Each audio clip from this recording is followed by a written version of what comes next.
Artikel di majalah National Geographic ini benar-benar membuat saya galau. Tidak bisa tidur. Kalaupun bisa tidur, jadi mimpi buruk.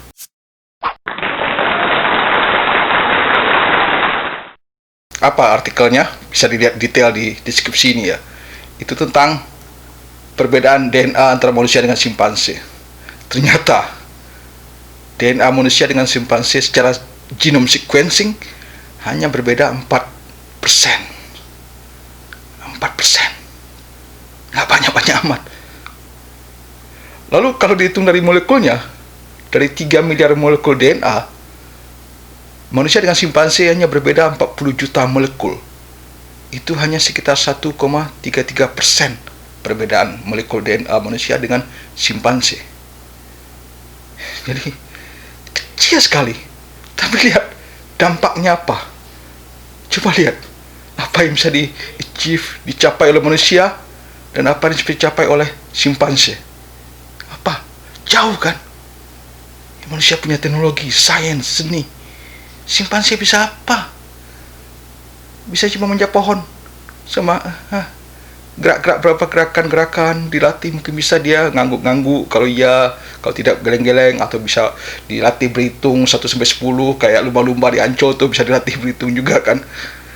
Cuma 4% perbedaan DNA sequencingnya, tapi bisa menyebabkan kita dengan simpanse berbeda pencapaiannya. Kita punya sains, seni, dan teknologi. Itu tidak bikin saya tidak bisa tidur. Yang bikin saya galau adalah bagaimana seandainya ada makhluk dari galaksi lain datang ke bumi dan kebetulan dia berbeda DNA dengan manusia juga 4%, tapi lebih tinggi dari manusia, ya kan? Bayangkan posisi kita ibaratnya simpanse di mata mereka itu gitu.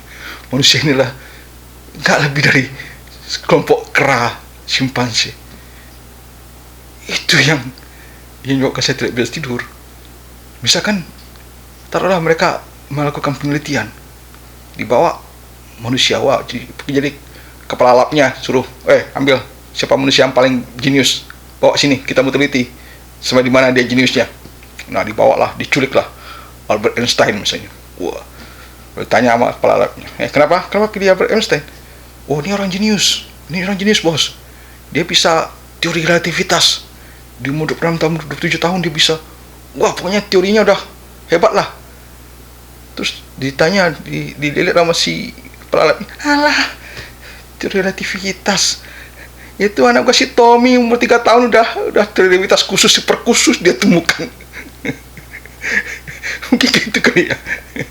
Soalnya simpanse kan cuma bisa berhitung begitu-begitu ya, bagi kita tuh anak balita udah bisa gitu. Simpanse bisa ketawa-ketawa gitu, anak umur 2 tahun udah bisa, ya kan? Terus dipanggil lagi, cari yang lain dah, cari manusia lain lebih jenius. Carilah misalnya yang seniman sekarang, diambil Pablo Picasso. Wah, kan jenius tuh, pelukis jenius dari Spanyol, Pablo Picasso. Tanya sama bosnya, ini si Pablo nih bisa apaan? Wah, lukisnya hebat, dia bisa melukis bagus-bagus lukisnya, pokoknya harga lukisannya udah 1 triliun lebih ke atas semua, udah top lah di antara semua pelukis yang lain. Coba lihat mana lukisannya, lihat lukisan Picasso kan, yang aliran kubis, aliran itu dilihat. Ini mana gua si Susi udah lukis gini, padahal baru masuk PAUD kemarin tuh. Udah lukis kayak gini-ginian, udah ketempel gambarnya lukisannya tuh di kulkas. Begitu kali ya kita di mata mereka ya. Semua pencapaian kita tahu banyak seperti pencapaian anak umur 3-4 tahun di komunitas mereka ya, di spesies mereka. Cuma 4% perbedaan DNA-nya.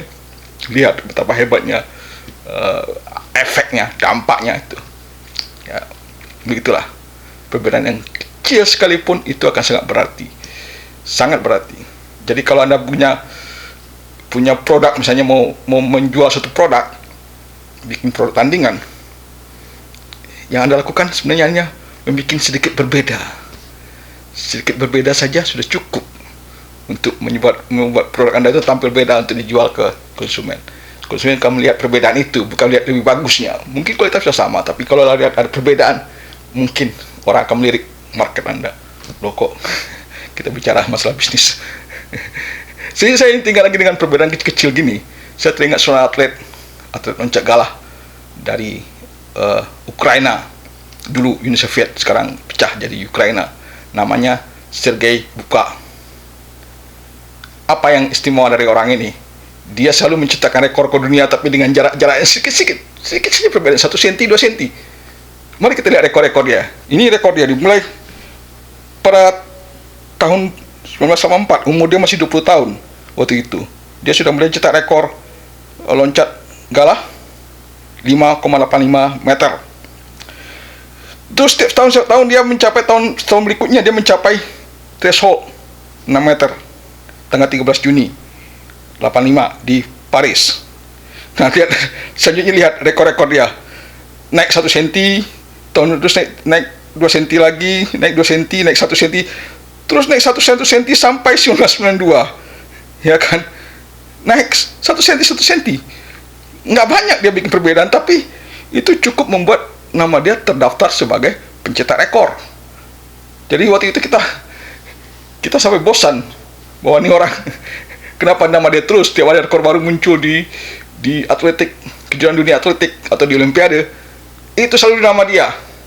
Tapi dia cuma beda 1 cm, 1 cm. Gitu kan.